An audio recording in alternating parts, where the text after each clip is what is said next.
Good evening, everyone, and welcome to Friday Night on the Homestead. Now, I'm leaving Grayman Prepping up here because this is one of those topics which spreads over from homesteading and gardening and farming to prepping. And so tonight's topic is water supply, storage, or shallow well. And so we're going to talk about some of the advantages and disadvantages of both. And one of the things I want to point out is the reason I'm doing this now instead of in 6 weeks when I originally had it scheduled for was because the drought's getting worse and worse and worse. And I found out that they're cutting off our irrigation water 6 weeks early this year. Yeah. So anyways, before we get into that, let's jump back here and let's go do a roll call of who's all in the side chat. First in was Backwoods Law. Next is Butch at Sand Hollow Homestead. And Uncle Al saying hi to them. I'm saying hi to them. Hey, money. Grow a garden. Also, it's not racist. No, it's not. I hate it when everybody says, we support the Cubans. And I'm looking at them. Wait, you're from Florida and you support the Castro regime? I see a lot of people are throwing tomatoes at their local representatives. Yeah. All right. Now, for those of you that missed Dave's, what was supposed to be his live stream before this one, Dave's feeling under the weather. He has a pinched nerve in his neck, and so he's not even coming up on here. I told him, relax, take care of yourself, take some muscle relaxants, not alcohol, and just take it easy here. All right. Answering a question here from Butch. Yeah, I'm starting to grow it back. All right. Okay. Okay. Caitlin Strain came in next. Then Carol, Fishes and Lowe's Life. And everybody's talking. We also have Gardener Josh and CB. Yeah, they're way down there. I'm still coming down here. Okay. White Family Farm is in here. Courtney's husband's in here. By the way, Justin, how you feeling after going under? You did go under the knife yesterday, didn't you? And How to Garden's in here. And Mary Beth Smith. Trying to catch up here quick. Not too bad. Hopefully the pain doesn't get much worse. Cool. Christy Betts is here. Now, I don't know if I've told anybody this or mentioned it over here. I feel sort of a connection to Christy Betts. My wife's name is Christine, but she grew up being called Christy. And the first time I met her grandmother, it was, Christy, come here. So I feel sort of a connection there. I like Christy's. All righty. Everyone's chit-chatting, going over stuff. Shady Hill Homestead's here. Gardener Josh is here. CB's in the house. Catching up here slowly. Bob is here. Right. And I think I got everybody. Nope, one more. WD.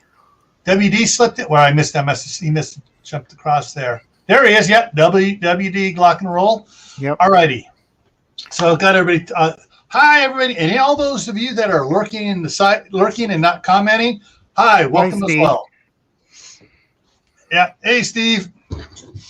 Now, I was hoping that Mama Bear was going to come join me because water is one of her pet peeves as far as preppers go.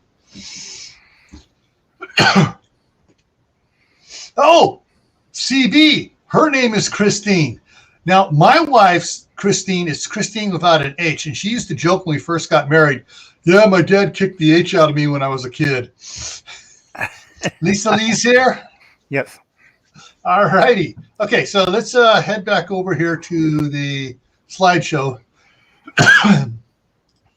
All right. And before we get going with it, hey, everybody, if you could share this out, Facebook, or whatever you share when you click the share button down below there.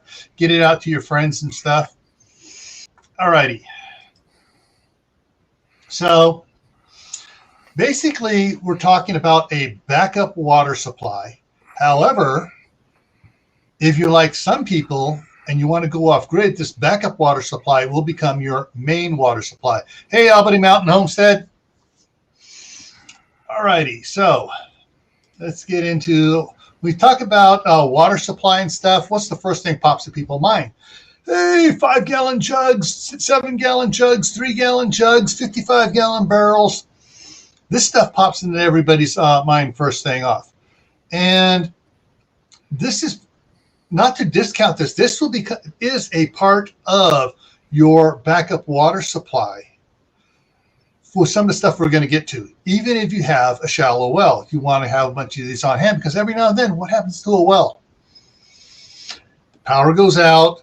The pump goes out. The pipe's going down, spring a leak. Or in my area, there's no water left in the shallow well. It's bone dry. Yeah. When I was growing up, my parents' place in Martinez, there about half a mile from where I live, or where I used to live there.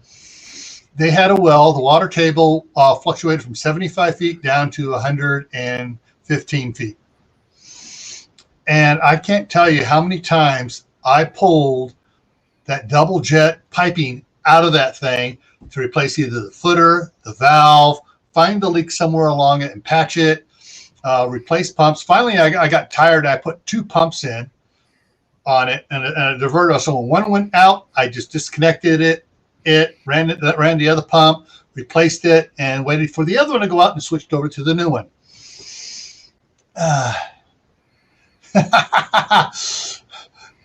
Back with his first in his mind is 15 or 3,000 gallon storage. All right.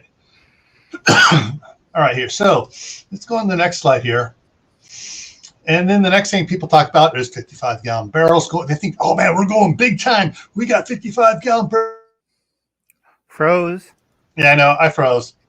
Okay, so the thing is, you got to remember, folks, 1 gallon per day per person for drinking and food. That's no washing, no scrubbing the pots, no flushing the toilet, nothing else. That is just food preparation and drinking for each person.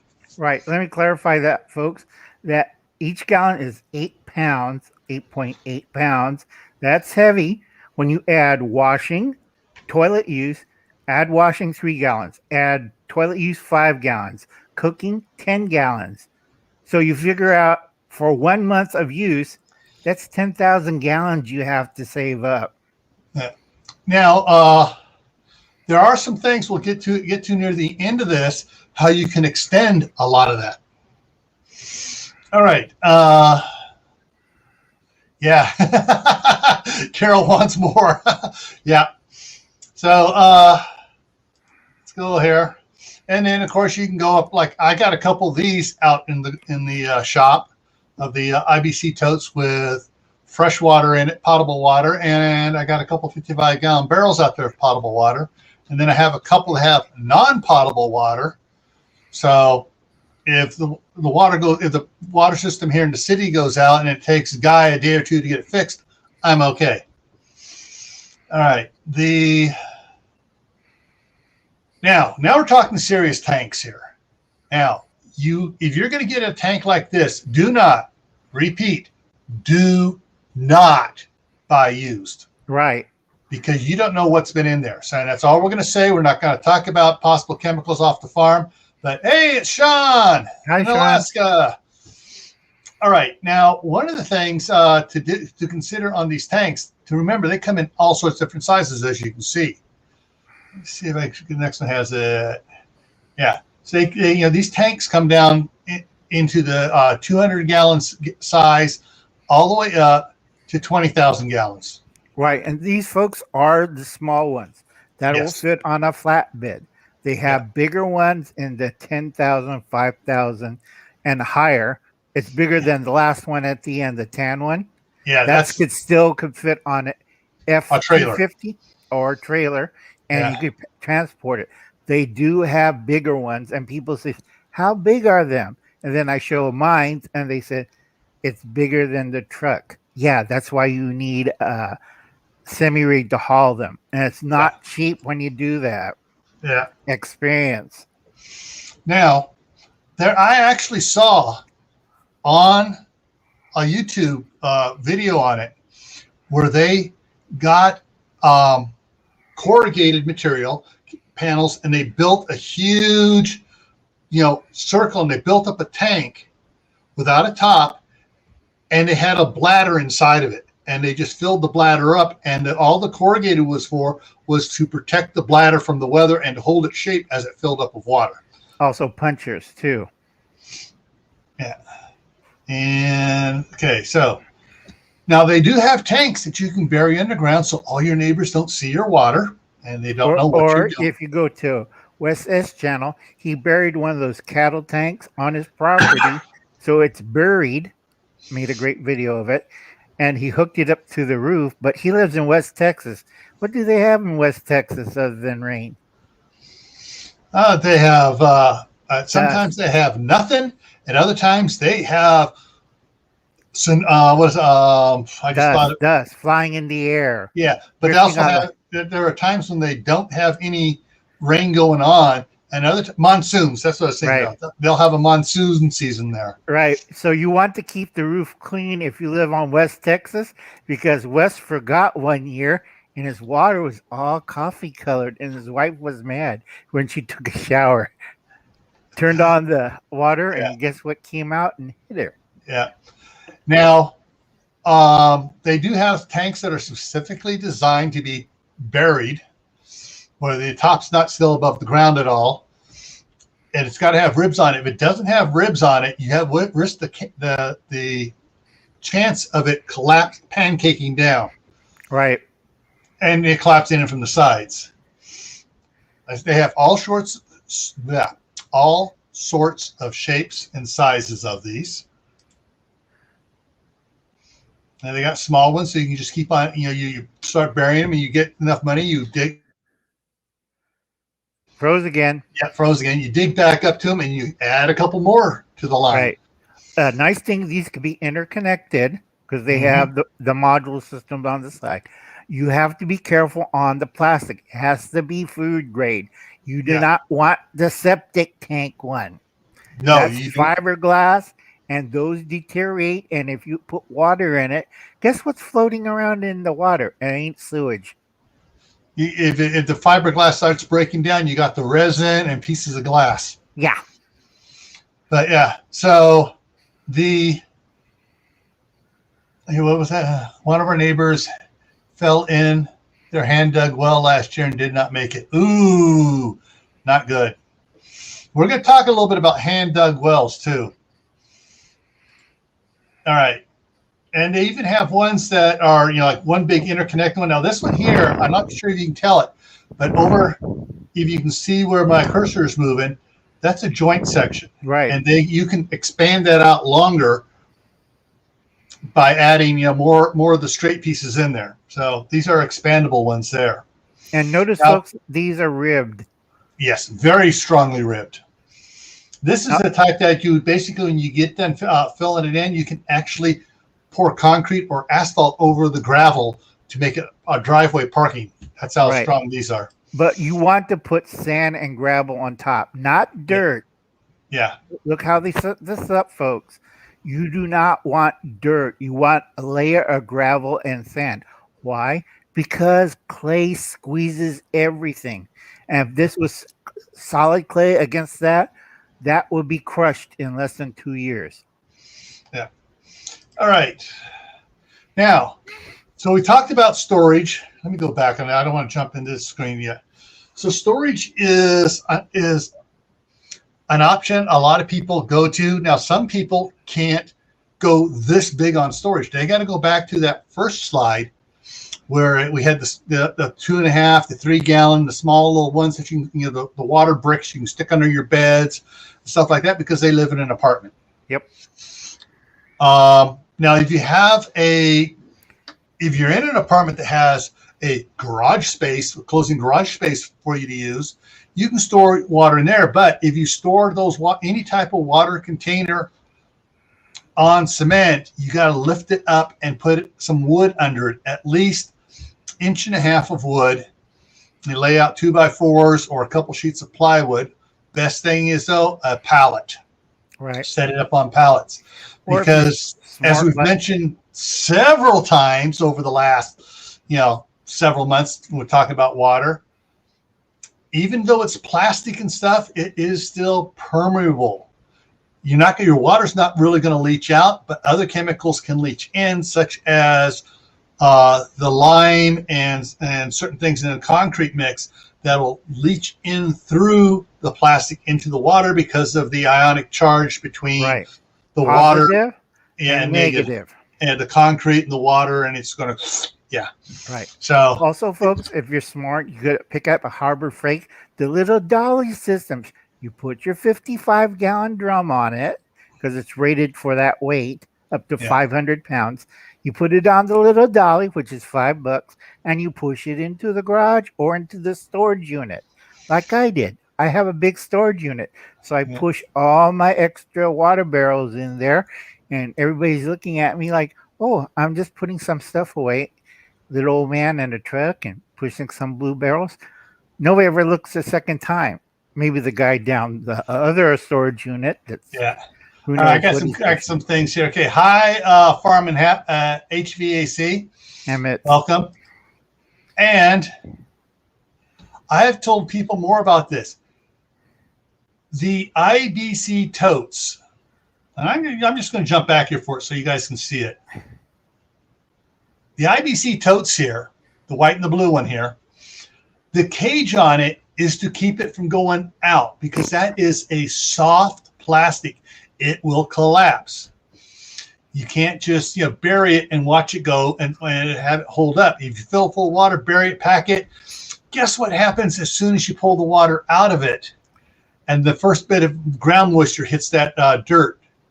It's going to go and just squeeze it right in on it. Now, I did bury one, but I surrounded it with corrugated steel, some thick, heavy stuff that was left abandoned here on the property. And it's been buried now 3 years, and it's still in prime shape because that corrugated steel around it is protecting it. Right. All right, let's get back down here to that one. All right. And let's move forward here. On catch back up on the chat. Anybody else? Okay. Miscellaneous myths is here. All right. So with storage tanks, one of the things you can do with some of those fat, stubby ones, if you live on a slight slope to your property, have like a deck that goes out and has several feet off the end, you can dig back underneath of it and put one of those under there where it's in the shade. And the water there won't get hot like it will sitting out in the sun. Or green. Or frozen is easy because it's close. The back half of it's partially buried up against the dirt under the deck, and it's kind of protected. So there are ways you can partially bury some of these tanks and stuff, or hide them. Garden sheds. I've seen people get a garden shed and set their tank up and then build the garden shed around it, or just lift it up, set it over, and set it down on top of it so that it's protected and everybody thinks the garden shed. They don't realize they got 2,000 gallons of water there. Or like me with the IBS cubes, I just put the garden shed over it and nobody noticed. Like, it's a little old man with a garden shed. So there are a lot of things you can do as far as storage to store water. Now, let me go to the next one. Actually, let me think here. I'm going to go back before I go to the next one. I'm going to go back to, where did I have it? Sorry, guys. I'm going to go back here. Now, if you notice here, what they have is they got a well system attached to their storage because they don't want to be without water if the well goes out. And Caitlin has a very good point here. Some paint their white water tanks black, and that's a good thing. The black will block out the sun, because the clear tanks. Let me bring it forward to a clear tank. Clear tanks like this one, or the IBC tote I was showing. Even though the blue ones like this they're not light blocking color. And some people paint them black. Now, I've also seen some people coat them with, I'm trying to remember now, I used to use it all the time in construction. Tar? It's a mastic. Cover it with a mastic, which is black, and there will absolutely 100% guaranteed no light get through that stuff. But then I also see them take and paint white over the mastic so it doesn't heat up. Right. In northern climates, they paint it black, like Montana, because it doesn't freeze the water, because the sun's shining on it. Yeah.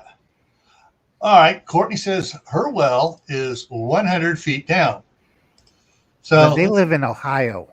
Yeah. All right. So shallow wells, by definition, are usually are less than considered less than 100 feet. Some people say it's even less than that. Some people say 25. And we're going to talk about this a little bit. So it all has to do with the aquifers, which are those blue lines going across in the pictures there. You have different levels of aquifers. For shallow wells, just go down and hit the first aquifer.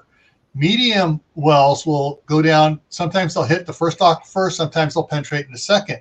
Deep wells will go down to the second or third aquifer, depending on what the soil conditions are of your area. And there are plenty of well companies around everywhere that can tell you what the soil condition is. Hey, Brenda, how's it going? Got Duncan 1900 Homestead in here. All right, here's another picture, a little bit more clear, better one of it, showing the different aquifers. You have 3 different aquifers. So you got a deep well, shallow well. All right, they don't really classify a medium well, because, and this is one of the things I'll show you here in a second about why it's considered either deep or shallow. But one of the things to consider is the flow rate of water from your shallow well. The deeper you can go with your well, the better it is, because you have more water percolating into the well casing, which means you can use more water. Now you can hire companies to come in and dig either a shallow well or a deep well. Now I got to tell people, because Uncle Alan always digs well, because I live in the desert, and usually 1 out of 5 wells will go dry depending on your soil condition. Okay, hang on, I got to see what the comment was. Which one was that? Back here. Okay, they were talking about what kind of insulation to use that is weatherproof. And Farmham says you can make a plastic or any type of metal box and insulate the inside. Yeah, true. So if you guys ever go back, as about 1.5 years ago, Red Poppy Ranch, he had his water tanks up on the hill, and he built a framework around it, put siding on it, and then put the rock wool insulation on the inside to keep the tank from freezing. I know old farmers used to put hay bales around their tanks during the winter, and covered the top with loose hay and covered that whole thing with tarps, and it kept it ice-free and solid, and it doesn't heat up. And then they feed the cows the hay. Right. All right. Okay, so there are these rigs that the well drillers use. Generally, the ones I've seen are all-wheel drive, and then they get off there and they got their self-leveling or manually leveling. The newer ones they push a button and it starts and it levels itself on its own, computerized leveling. So, but that costs money. Right, big time, folks. And all depends. Drops in the house. Hey, Drops, Family Garden. For you people think it costs $100, no. A pump basic pump set single is $2,000. If you're looking for a double, that's you'll tell them how much is that one. If you mean to rent this. Al, you mean to rent it? To rent it or have a crew work on it. Oh yeah, if you have a crew come in, you rent out a crew to come in and do it. It's you're looking at least $15,000. Now, all right, here we go. Butch answered the question. He paid $20,000 for a new well on his last property. That sounds right. Yeah. So the thing is, though, if you're looking like right now, they're cutting off our irrigation water the end of August. Usually they don't cut it off until the 15th of October. And so that's 6 weeks. Yeah, 6 weeks early, they're cutting off the irrigation water. The city is thinking on telling everybody to cut back on watering their grass here. They can keep a small patch, but don't, if they have big lawns, don't. I've already stopped watering half my lawn. Uncle Alan tip, spray it with that biodegradable green paint. And then wait until next year when it rains and it fertilizes your lawn. Then you have new grass. Yeah. But yeah, the cost on having a crew come in and do it is something you'll have to weigh and budget yourself. I can't tell you yay or nay. It's one of the things you got to figure out on your own. And Anonymous American, hey, how's it going? Says, meanwhile, Ohio is soaked in overflowing rivers as always. Yeah. Send it over here to California. We're bone dry. Or over here to Idaho or Nevada or Arizona, New Mexico. Yeah. Okay. And Drop says, unless you have a natural spring in the Ozarks, you're going to drill almost 1,000 feet or more. Depends. Yeah, I know that Reed at Manifestations of Imagination in New Mexico is 400, I believe it's 75 feet. Right. That's what his is. All right, let's, and Duncan says they're flooded again. All right, so let's go on here. Now, what I've seen several people do when they dig it by hand, they get these manhole barrels. And sometimes they'll dig it by hand. Other times they'll go rent a backhoe. They'll dig a big hole. They'll till they get if the water's within 20 feet, they'll rent a backhoe, dig down there. They have a backhoe. It's called an extend-a-hoe. So on the dipper, you have the boom, and you have the dipper stick that goes that the bucket's on. Well, the dipper stick has an extension on it. It is hydraulically in and out, 5-6 feet or so. And you get it a little bit more on it. But I've seen guys do it, and Red Poppy Ranch. Froze again. Oh, okay. Red Poppy Ranch was one of the ones that did it. They rented a backhoe, found us where there was a spring nearby on the property, dug down till they got into the water. Then they dug feverishly to dig down deeper, dumped in a bunch of gravel, and it started setting his barrels in there on it. And once he had the barrel set up, then he filled around it with gravel and stopped about 2 feet from the surface, laid out some sort of like black plastic, but there's some thicker impervious material rubber out there. Then put the clay, the sand and clay on top of it to pack it to keep surface water from running down in alongside the barrel down into the water. Right. And that's used in koi ponds and certain other artificial lakes. Yeah. And so basically what I've seen some people do, they'll dig down as deep as they can, set the barrels in there so it doesn't cave in on them. And then they get the manhole barrels. These do not have the built-in ladders. They get the ones with the built-in ladders on them. So they can go down in there, and then they start digging around. They dig a V in the bottom of it. And then where they excuse me, let me get some water here. Speaking of water. Hydrate, folks. Yeah. So where they dig a V in the bottom, and on the edge where the barrel is sitting, Once they have the V dug, then they go around, they dig around a little bit, drop it an inch or two. Then they dig a little bit more, drop it an inch, and they just keep digging, drop it down in, and then they dig the V down again. And they just keep doing that until they get down to water. Right. Now, Folks. the one I saw, which was really interesting, though, once they got to water, they brought in a scuba system where they had the air pump up above and the hose going down, and the guy had a mask, a full face mask on, and he just kept working in the water as he dug it down deeper so they had more water flow into it. Right. But folks, remember what happened to Butch's friend. You have to be very careful because a lot of these hand dug wells, even like this system right here, do collapse. And if you're like 200 feet, that's Well, really you would not be digging 200. The most you probably dig with something like this, I would say, is 30 feet maximum. Because I used to work construction dealing with these manhole barrels, and you figure these things weigh 1,000 pounds a foot. right. So You need a big crane to drop it in. you just know the backhoe will take it and set one in at a time. Mm. All right.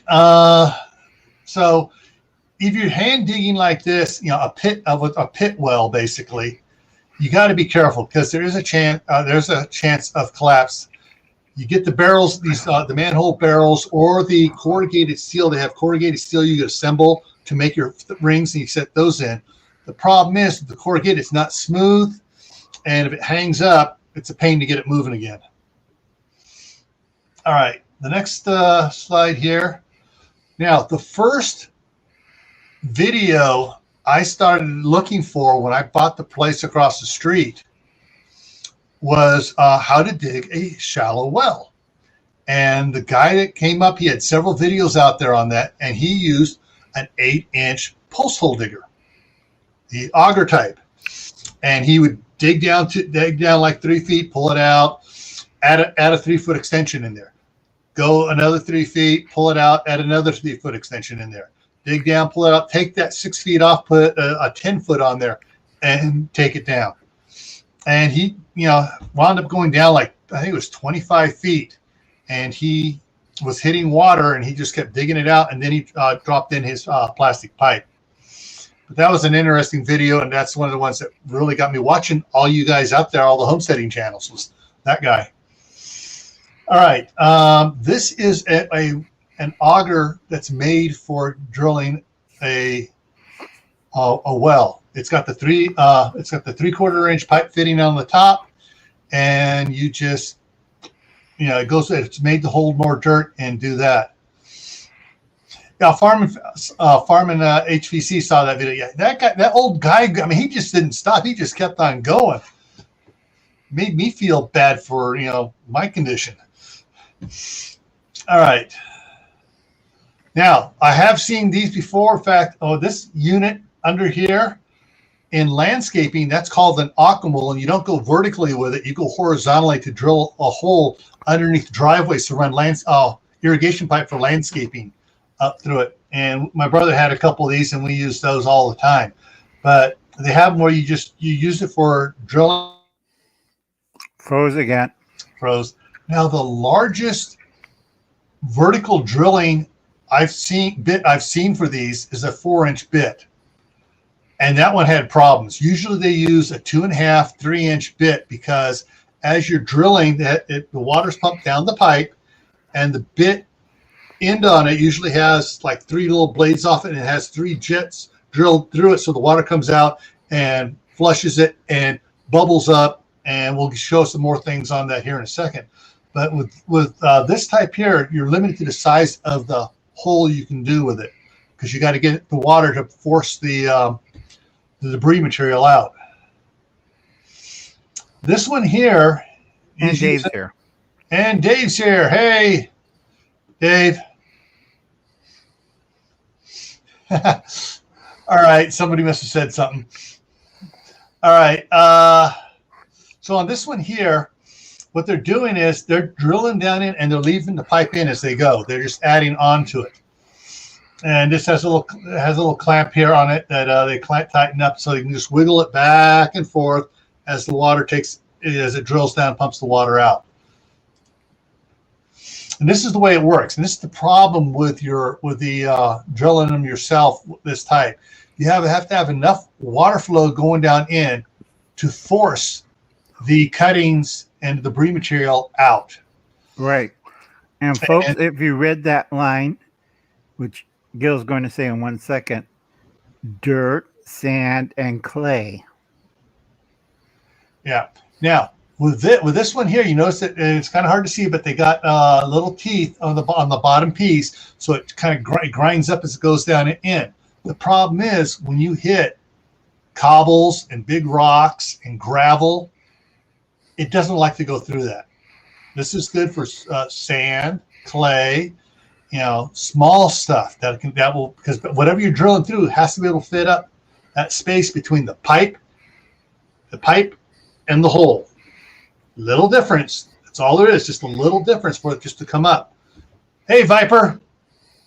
And because you don't want to have a big gap on the outside, because then the water's going to flow freely, and all the cuttings of debris are going to sink. You need to keep it, really tight, like 1/4 inch, maybe 1/2 inch, and you have to have enough water going down in to force it out. Now, there are mechanical versions of this. You see, they're using like a 2-inch pump and 2-inch hose feeding it in there, and they actually have a hydraulic motor on here running off a hydraulic power unit, and that way you're not turning it, wiggling it, trying to get it to go down in. All right, Dave. Take some painkillers. All right, so these can go down in, and this is something like you would rent at a place, and do it yourself. Now they do have ones that just have like a Briggs & Stratton with a lawnmower engine up there on top, or a Honda engine, and do the same thing. You just crank it up. It has a little crank like on a boat trailer. You crank it up, put your next piece in, and then you start uncranking it. Just let it take itself down in as it pumps the debris water out. And there it is. Now, once you have your well all done, whether it's when you dig yourself or you had a crew come in, it depends how you're going to run your stuff in there. Now, these are shallow wells, and this is a drilled well. The drilled well, they drill the hole, they drop the casing in, you drop your pipe inside that casing, your suction pipe in, and you do it. They have what's called a driven well, or what's called a sand point well, or a sand point head. And basically it is for loose sand, gravel. It doesn't like clay too much because it plugs up the screen here at the bottom. Right. And this is for like really shallow stuff, no more than 20 feet. The only thing missing from this drawing on the driven well is near the check belt, it's supposed to be a filter section. That's what that screen section is down here. That bubble, this right in here. Yeah. It's a filter screen section in there that's built into it. This whole gray point here down here is all one piece. And basically you screw your pipes on there and you get a pull. Froze again. They get a post hole pounder, and you just pound it down in till you get down into some water. Now, once you have you go to put your pumps on there, you got 2 different types of pump systems. You got the single jet system, which is a single pipe going down in, and the jet system is up in the head here where it does as it pumps out, it forces water around and kind of siphons it, so it's not just pulling, but it's using water against it to siphon it. It's a convoluted process, but its limitations are about 25 feet for that, and generally they call that a shallow well. But you have the double pipe jet system, and what it does is you got a 2 different size pipe. On ours, we had an 1.5 inch draw and an 1.25 inch pressure. Now on the 1.25 inch, it pumped water down in. It would hit this little piece right here that turns it and it comes up and it has a nozzle, a jet nozzle, like a fire hose nozzle, and it shoots and it draws all the water around it from below, from the tip down here, and pulls it up. And so it has pressure pushing down, pushing it back up into the pump. And these can go down a lot deeper. Like I mentioned before, the well we had in California on my parents' place, the water table went from 90 feet. No, actually, it average was 90. It went from 75 feet when the water was really high in the wintertime down to 115 feet in the summertime. Gil's buddies are messing with the stream. All right. So you got, depending on the depth of the well, depends whether you get a single drop system or a double drop system. In either case, what do we got here? We got 1, 2, 3 90s. In the drawing, they show just one. It goes, and one going down. You want to limit the number of 90s you put in, because every 90 causes resistance, which makes it hard. The pump have to work harder to pull that water, and which is not good for the pump. It's not good for the pump head. It's not good for the pump, the electric motor powering the pump. So you want to limit the number of 90 turns between the tip of the pipe down there, the foot valve, and the pump head here. From here, you also want to try to limit the number of 90s to your water tank. Yep. But yes, it's very similar to Carol. It's very similar to a pool pump, except these are generally, the motors are 2 or 3 times the horsepower, right, and the heads are designed a little bit differently. Right. Also, they put out 40 pounds of pressure. Swimming pool one is like less than 15, I believe. Yeah, it's all it is it moves a lot of water at low pressure. Right. Now, if I find it here. Okay, so we're going to take a short break from I got a couple more slides to show you here in a second. The problem with wells, I'm going to give you a positive and negative. The problem with wells, to start with the cons first, is that A, you got to have a power supply for it. B, for a well, when you have a well, you got to put the well in, and that's an expense. Whether even if you do it yourself, there's an expense in putting in a well. Hey, Denir. I want to get this right so I don't screw it up.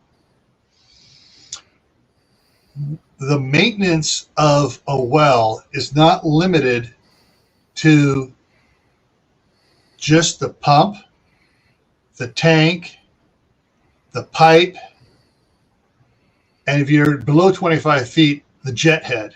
Okay. You also have something which can really screw you up, and that's the footer check valve. Froze! Oh. The footer check valve, if you get a collapse of sand or influx of sand into it, and it comes up to that footer check valve, it can eat away the footer check valve. And if the check valve can't seal, you can lose your charge line, your prime of your pump. And now you got to pull it all out, put a new check valve, footer check valve on it, put it all back together, recharge the line, and then you can start your pump again. We actually had one pump after, it was about 17 years that footer check valve lasts before it went on us.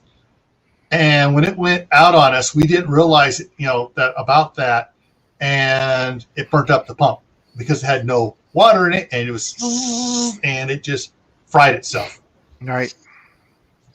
The positive things about it is, if you have a good sized tank, you can, you pressurize it and you're good. Now there's two types of systems with the tanks.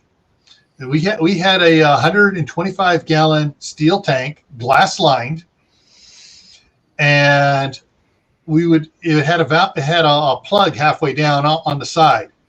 So what you do is you would pump water into it until the water started coming out that plug on the side, put the plug back in, and use the rest of the air in there as a pressurization. So it would pump up and pressurize it. And then as you drew water in the house, it would slowly come down. And we got to a certain point where the pressure dropped to that point on the switch on the pump. This pump would get engaged and pump it back up again. And we'd hey, Steve's in the house talking. Hey, Steve. And so the pump system worked really good in keeping you a fairly decent water pressure in the house.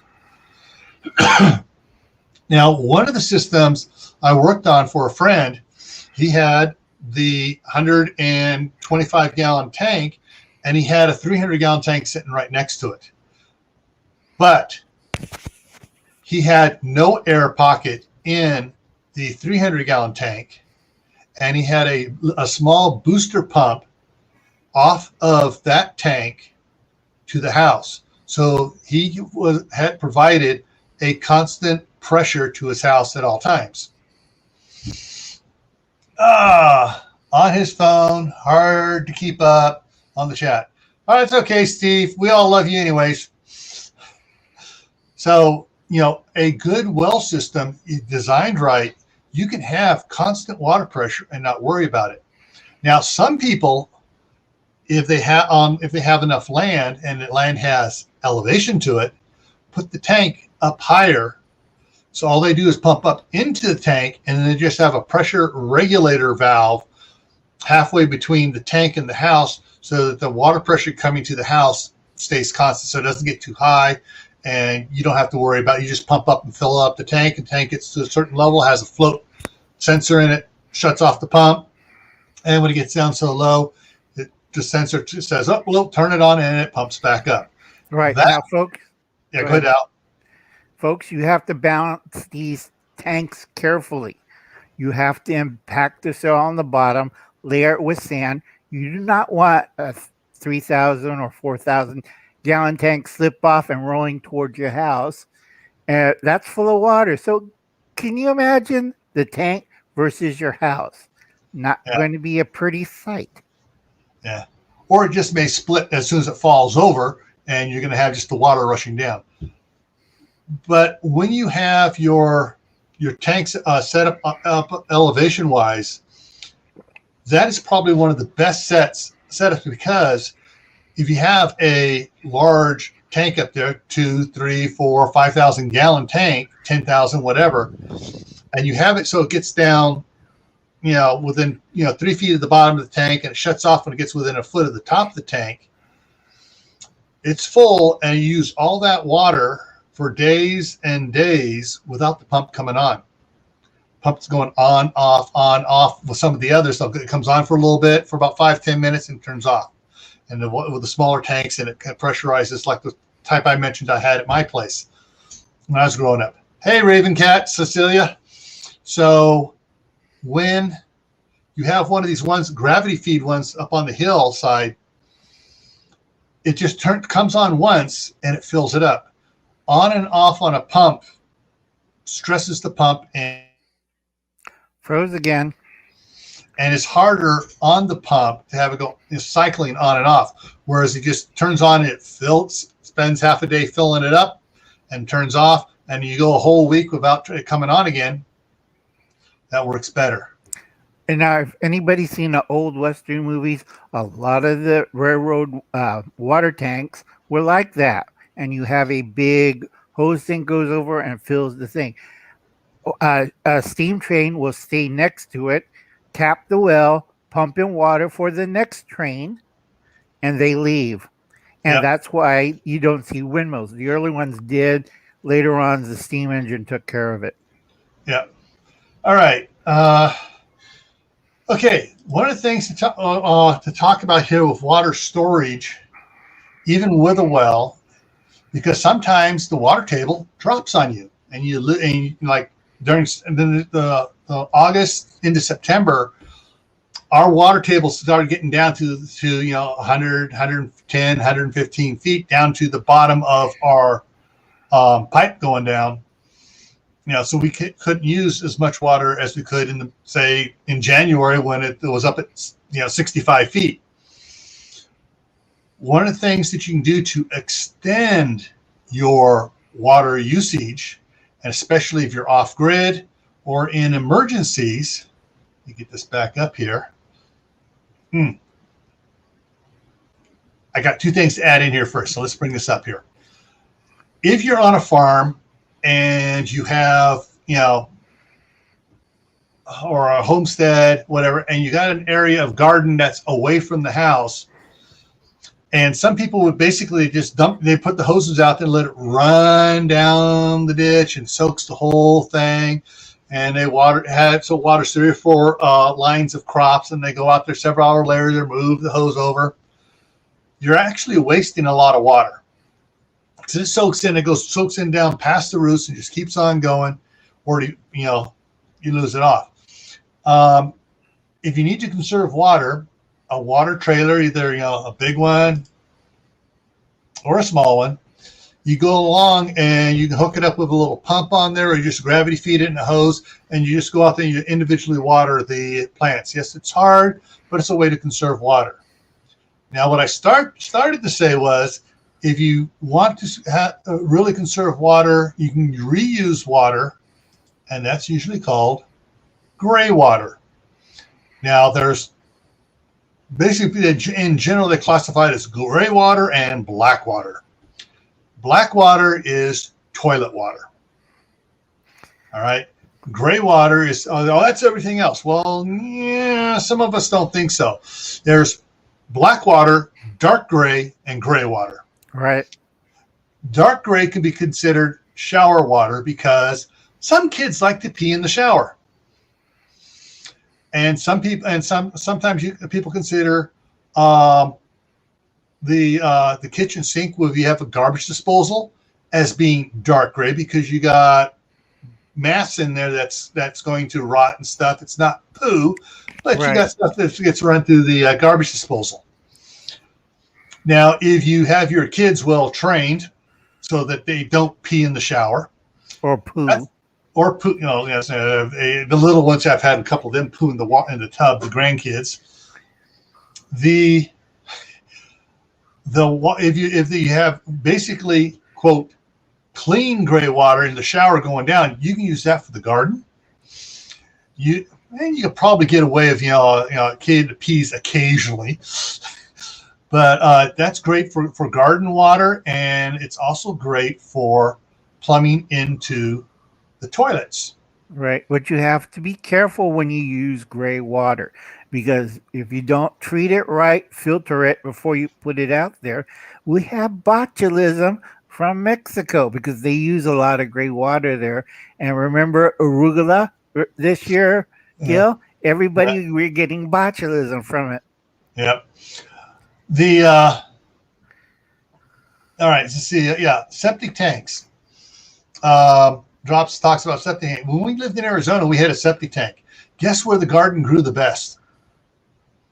Over the septic tank and over the leach field.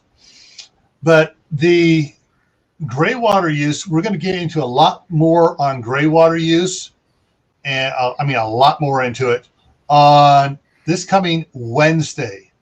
Wait, that's not the day you're usually on. Froze again. All right. So it's like a Disney movie. All we need is Elsa and the other lady show up. All right. So Tuesday is on Gray Man Prepping. On it's Tactical Tuesday. It's going to be alternate modes of transportation.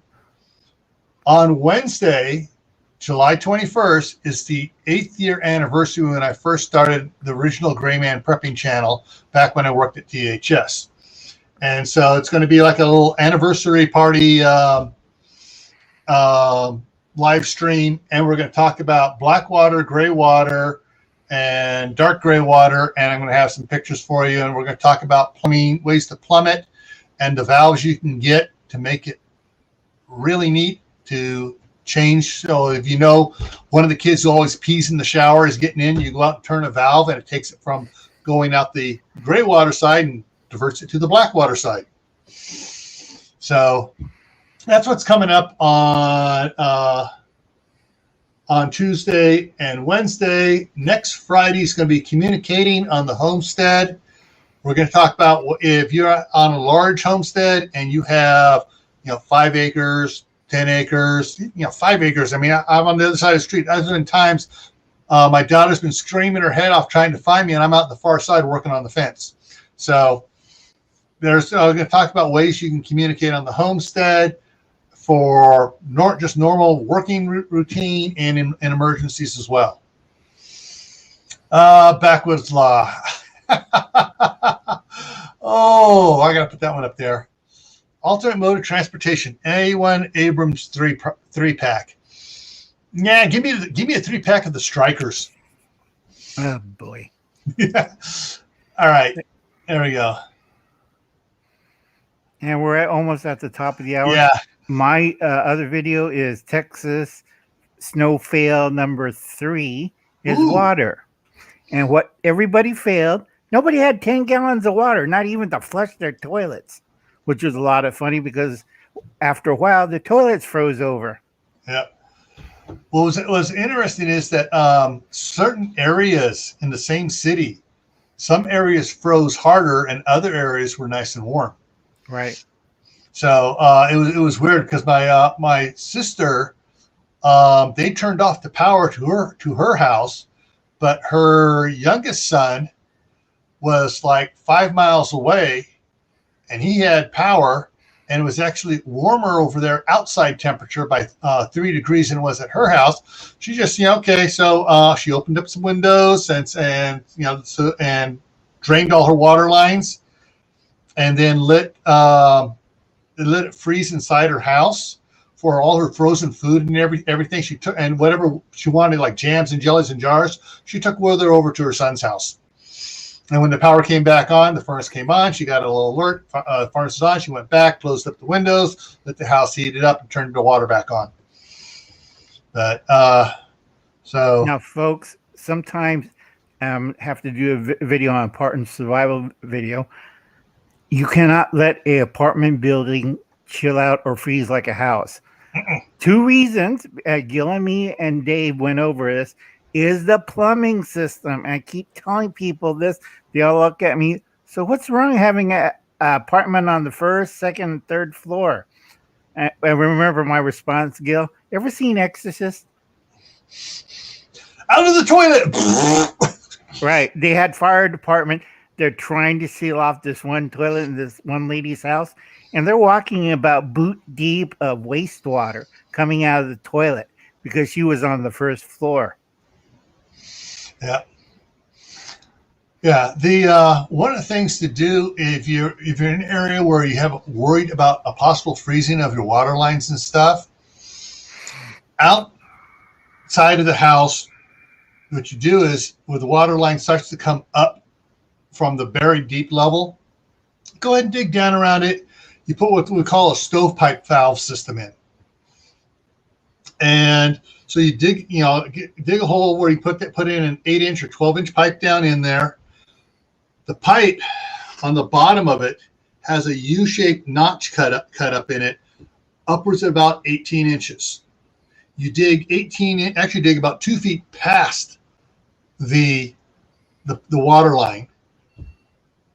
Put some gravel in there, 6-8 inches of gravel. Put your pipe with the notches cut in it down in there over the water line. Froze again.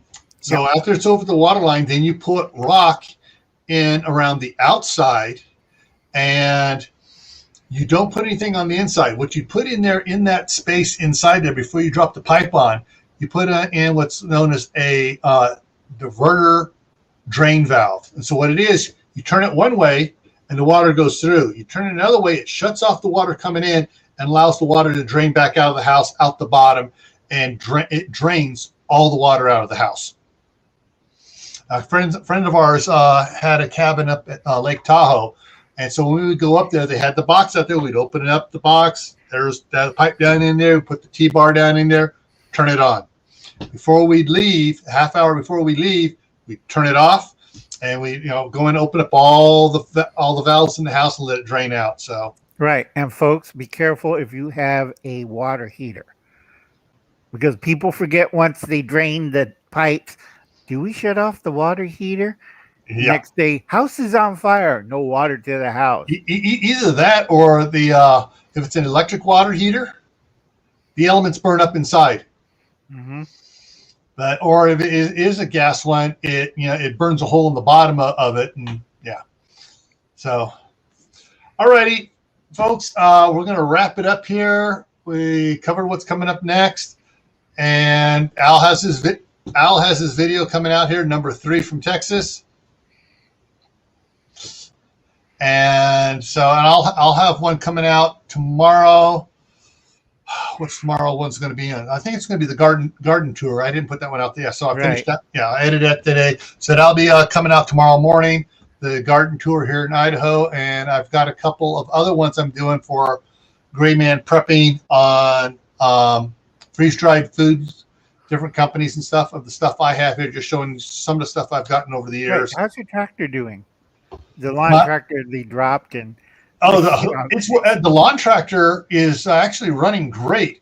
I did discover though that when you're trying to go through weeds more than 8 inches tall, you can't use the chute. You can't use the bagging system on it, because the chute coming up into the bagging system, you start trying to throw that much stuff up in there, and it kind of just plugs up. Yep. So, but that's okay. That's on the city easement anyway, so I'll just do that.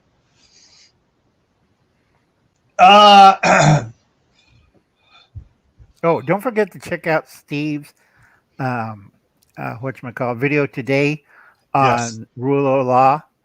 Remember, folks, it doesn't last that long, and when rule of law comes back in, if you do something stupid, you'll get punished for it. Yeah, and he also did his third on the books on your personal library, which was pretty good.